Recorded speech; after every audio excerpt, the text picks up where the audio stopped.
My wife handed me divorce papers on stage in front of 200 people and smiled while doing it. Then she called our marriage the first contract of her new law firm. The strange thing is, for about 3 full seconds, I honestly thought she was joking. That's the part I still feel stupid about. I was standing near the catering table, holding a tray of stuffed mushrooms, while people from downtown Lancaster clapped and laughed like they were watching some clever performance at a country club fundraiser. Meanwhile, my knees were killing me. I'd spent half the afternoon unloading folding chairs from my truck in the rain, because Marianne said hiring movers was a waste of money at this stage. So there I was at 58 years old, sweating through a blue button-down while judges and real estate developers drank champagne in the office I helped pay for. The office sat on North Queen Street in one of those old brick buildings with exposed beams and Edison bulbs. Marianne had been obsessed with it ever since she signed the lease. Correction, ever since we signed it, though somewhere along the line, we quietly disappeared from her vocabulary. By 7:30, the place was packed. Lawyers, bankers, 2 county judges, even Pastor Green and his wife from church showed up carrying a bottle of wine neither of them could afford. Marianne looked beautiful that night. Not warm, not happy, just polished. Cream-colored suit, diamond earrings, hair pulled back neat enough to survive a wind tunnel. She looked like one of those women on cable news who smile while talking about layoffs. Derek Vance stood beside her most of the night. 39 years old, perfect teeth, navy suit too tight around the arms, because younger men think every shirt should look vacuum-sealed onto their bodies. Every time Marianne laughed, Derek leaned in half a second too quickly. You notice those things after 30 years of marriage, even when you don't want to. Around 8 left, she tapped a fork against a champagne glass.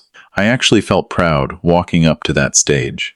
I thought she was finally going to acknowledge what it took to get her there. The late nights, the overtime, the second mortgage after she failed the bar exam the first time. The years I ate microwave dinners alone while she studied upstairs, surrounded by legal pads and coffee cups. I used to rub her feet at 2 in the morning when she cried and said she was too old to start over. I believed in her harder than she believed in herself. That's what made the next 60 seconds feel like getting hit by a truck. Marianne took the microphone and smiled out at the crowd. I want to thank everybody for supporting Marianne Callahan and Associates. Every successful law firm needs its first contract. A few people chuckled politely. Then she turned toward me. And tonight that first contract will be my divorce. The room exploded. Not everybody laughed. Some people froze immediately. Pastor Green looked like somebody punched him in the chest. But enough people clapped, and Derek nearly dislocated both shoulders applauding. Marianne reached behind the podium and pulled out a large manila envelope. She handed it to me like she was presenting an award. "Frank," she said softly into the microphone, "I think this is best for both of us." My fingertips went cold. I opened the envelope halfway and saw legal paperwork, real paperwork. County filing stamp already on the front page. Somewhere behind me, glasses clinked. Some woman whispered, "Oh my God." A photographer from the Lancaster Eagle-Gazette lifted his camera. I could actually hear the shutter clicking. Marianne leaned toward me. Her smile never moved, but her voice dropped low enough that only I could hear. "Please don't embarrass yourself tonight." I don't know why that hurt more than the divorce itself. Maybe because of the tone, like I was already something messy she needed cleaned up before the important guests arrived. I looked down at the papers. That's when I noticed something strange. The packet felt thinner than the version I'd already seen. I flipped carefully through the pages, 1, 2, 3, 4, 5, 6, then 8. No page 7. And suddenly the room sounded very far away. Because 3 weeks earlier, Marianne had accidentally left her laptop open on the kitchen island while she rushed out to meet Derek downtown. I'd found the original draft that night, including page 7. The page she absolutely did not want read aloud in front of judges, clients, reporters, and half the professional class of Lancaster County. I looked up slowly. Marianne's smile stayed perfectly in place, but I saw something flicker in her eyes. My hand stopped shaking. That's so surprising. Maybe because humiliation has a strange way of burning fear right out of you. I took one step toward the microphone. "Before I sign anything," I said calmly, "why don't you read page 7 out loud?" The room went completely silent. Not quiet, silent. Even the bartender stopped pouring drinks. Marianne's smile froze, like her body forgot what expression came next. Let me back up. The changes in Marianne started the summer after she passed the Pennsylvania bar exam. She was 47 and I was proud enough to tell strangers at gas stations. My wife's a lawyer, I'd say, while pumping regular unleaded into my truck. She'd smile politely, at least in the beginning. Then came the new phrases. My professional image, my networking circle, my visibility. We used to eat breakfast at Cracker Barrel after church on Sundays. Then one morning she looked around and quietly said, "We really should start going somewhere nicer." That sentence sat with me a long time. Not because of the restaurant, because of the word we. It sounded forced, like she was trying to drag me into a life she'd already decided I didn't belong in. The first time I met Derek outside the office, we were at a rooftop place downtown where every appetizer needed its own instruction manual. At one point, somebody asked Marianne what kind of law she wanted to focus on. Without missing a beat, she smiled and said, "Well, I married an insurance investigator, so technically I've spent 30 years around contracts and fraud." Everybody laughed. Then she added, "Frank still thinks discovery means finding the TV remote." I laughed too. That's what men my age do sometimes. We laughed because admitting something hurts would somehow feel worse. But driving home that night in silence, I noticed she never reached for my hand once. Our daughter Kelly noticed the changes before I admitted them. She came by the house one afternoon while Marianne was at work. We sat on the back deck drinking coffee. Kelly watched me clean the grill before finally saying, "Dad, she talks about you differently now. She talks like you're in the way." That irritated me, mostly because I already feared it was true.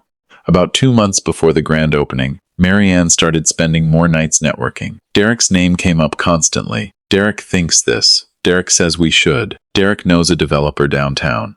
One Tuesday night, she rushed out around 7:30 wearing heels too expensive for casual client drinks. She barely touched the meatloaf I'd made.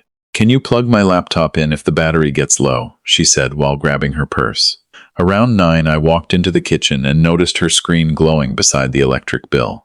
Battery warning blinking red. I reached over to connect the charger. That's when I saw the document open on screen. Divorce.part4 A3.docx.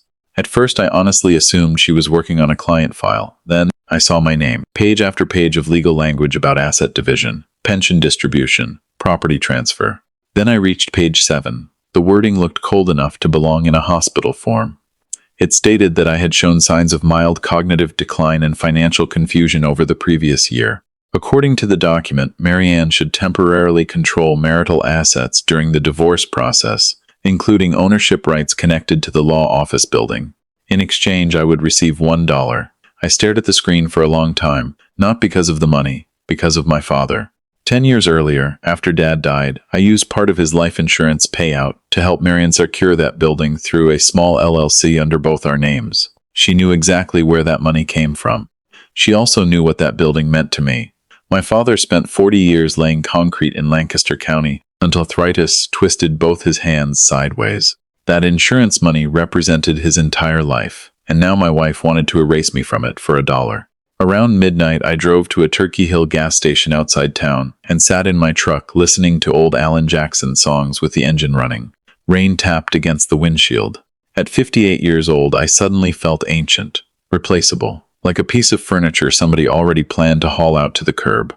I stayed there almost an hour before finally whispering something out loud. "I'm not going to ruin her." Then, after a long silence, I added, "But I'm sure as hell not going to help her ruin me." The next morning I called Walt. If you've lived around Lancaster long enough, you know there's always one old attorney everybody trusts more than the fancy downtown firms. Walt was that guy. Former prosecutor, tiny practice above a hardware store in Lidditz. Still used a flip phone, which honestly made me trust him more. When I walked in carrying a leather folder and looking like I hadn't slept in 3 days, he took one look at me and said, "Well, either you killed somebody or Marianne finally lost her damn mind." I almost laughed. Almost. He started flipping through the pages while eating powdered donuts from a Dunkin' bag. That's the thing about older men. Sometimes the less dramatic they act, the worse the situation actually is. For 2 straight minutes, Walt didn't say a word. Then he reached page 7. His eyebrows climbed halfway up his forehead. He read it once, then again slower. Finally, he leaned back and let out a low whistle. "Frank," I waited. "This isn't just dirty," he said. "It's stupid. And stupid always leaves DNA." That was the first genuine laugh I'd had in weeks. Not because anything was funny, because hearing another human being confirm I wasn't crazy felt like oxygen. Walt pointed at the cognitive decline language. "She thinks you'll fold," I said quietly. "No," Walt replied. "She thinks you're embarrassed enough to disappear." That one hit hard because it was true. People my age are raised different. You keep private pain private. You don't make scenes. You don't air family business in public. Marianne knew that. She was counting on it. The next 2 weeks felt like digging through the bones of my own marriage. Every box in the basement held another version of our life together. Tax returns, mortgage papers, old Christmas cards. I found the LLC paperwork inside a file cabinet behind the furnace. Marianne's signature right beside mine. I also spent 3 hours recovering an old Gmail account because I remembered she once emailed me. Couldn't have bought this building without you. Turns out she forgot to delete that. People get sloppy once they think they've already won. Meanwhile, Walt connected me with a private investigator named Ron Mercer. 3 days later, Ron handed me a folder containing phone record screenshots and a recovered voicemail Marianne had deleted from a synced cloud account. I played it twice in my truck. Marianne's voice came through crystal clear. Once Frank signs, the building's finally clean. Then Derek laughed. Not nervous laughter, cocky laughter, like I was already gone. His voice followed. Old men sign anything if you embarrass them enough. I shut the recording off halfway through and just sat there gripping the steering wheel. 30 years investigating fraud taught me something simple. The moment people stop seeing you as human, they become reckless. That's exactly what happened to Marianne and Derek. They got arrogant. And arrogance makes people careless. The night before the grand opening, I stood alone in the garage, holding a flash drive in one hand and the original page 7 in the other. Inside the house, Marianne practiced her speech upstairs. I could hear her heels moving across hardwood floors. Steady, confident, like victory was already waiting for her downtown. I slipped the flash drive into my coat pocket and looked around the garage one last time. Fishing poles, old tools, my father's workbench, 30 years of marriage packed into shelves and dust.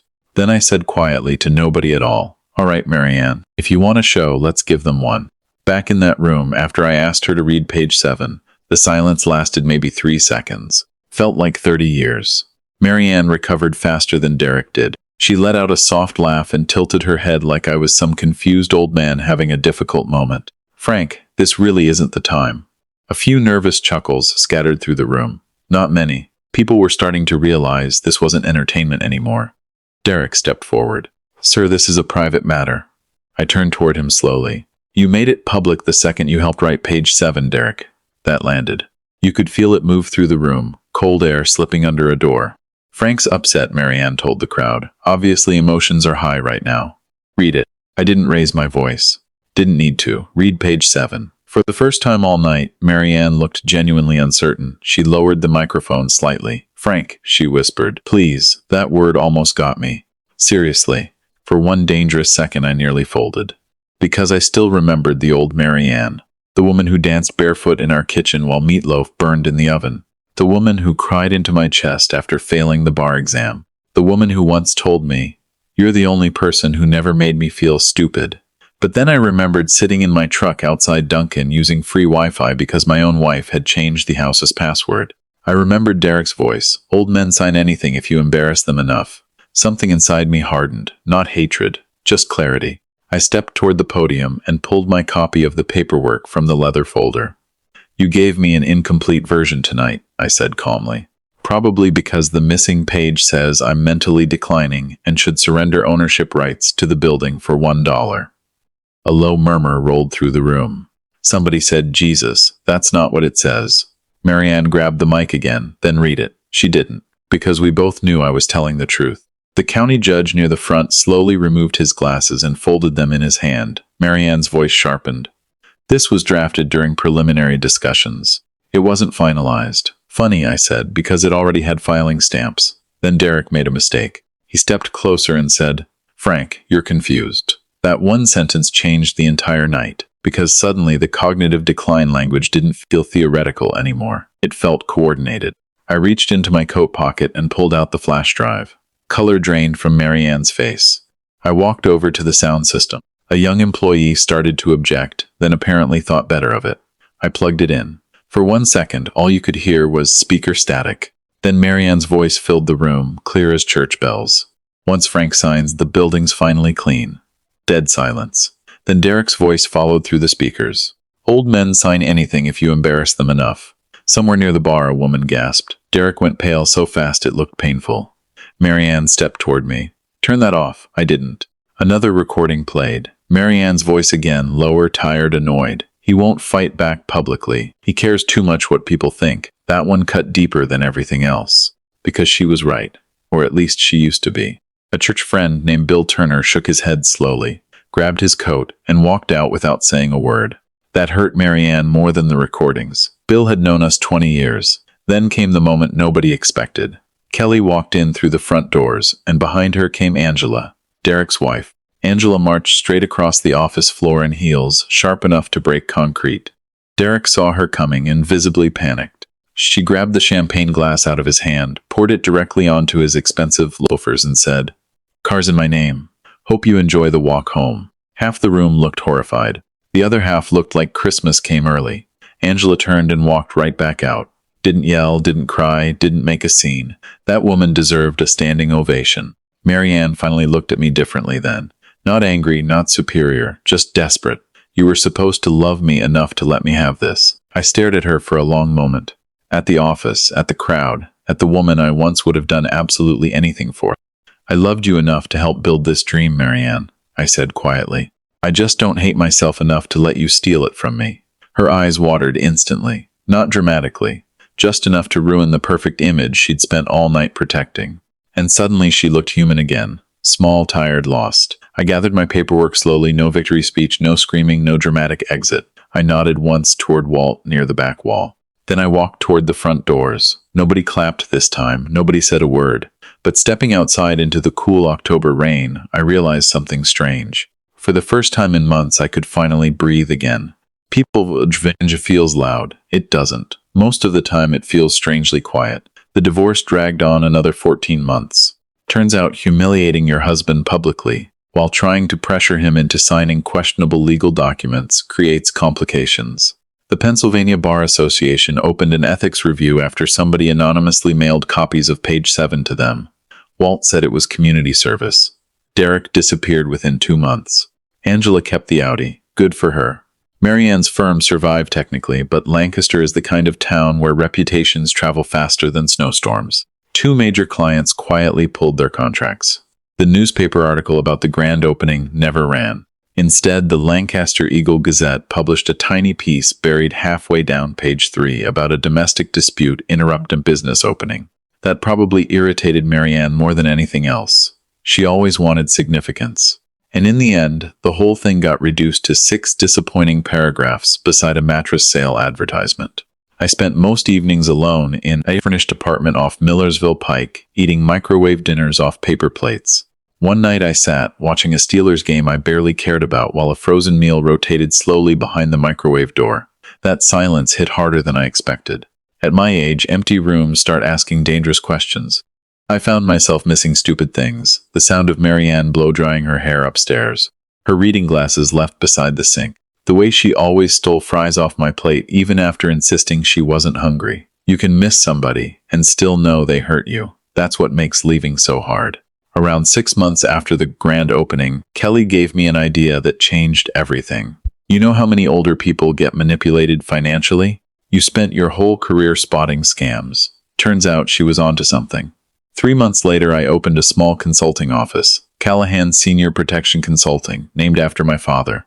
Just seeing his name on the glass door steadied something inside me. I started helping older folks review suspicious contracts, avoid shady home repair scams, recognize financial manipulation. One of my first clients was a 72-year-old widow whose nephew tried slipping property transfer documents into hospice paperwork. Pain sharpens your vision if you survive it correctly. The last time I saw Marianne was outside the Lancaster County Courthouse nearly 2 years after the grand opening. Cold morning, gray sky. She stood beside her Lexus wearing a long black coat and looked older than I remembered. Not ruined, just tired. Life had finally started touching her back. Neither of us said anything for a moment. Cars hissed through wet streets nearby. Finally, she asked quietly, "How much pain did you want me to feel?" I thought about that honestly before answering. Because revenge has a dangerous way of changing shape in your memory. At first you think you want justice, then humiliation, then punishment. If you're not careful, eventually you just want the other person to hurt as much as you did. And that road never ends well. "I didn't want you hurt, Marianne." "Then why did you do it?" "Because you stopped seeing me as a person before any of this started." She stared down at the pavement. A cold wind moved between us. Then she asked the question I think we both already knew the answer to. Did you stop loving me? That one sat heavy, because the honest answer wasn't clean. No, I said finally. I just finally started loving myself, too. Her eyes filled slightly, but she nodded like somebody hearing a verdict they already expected. Then I got in my truck and drove away. No dramatic ending, no triumphant music.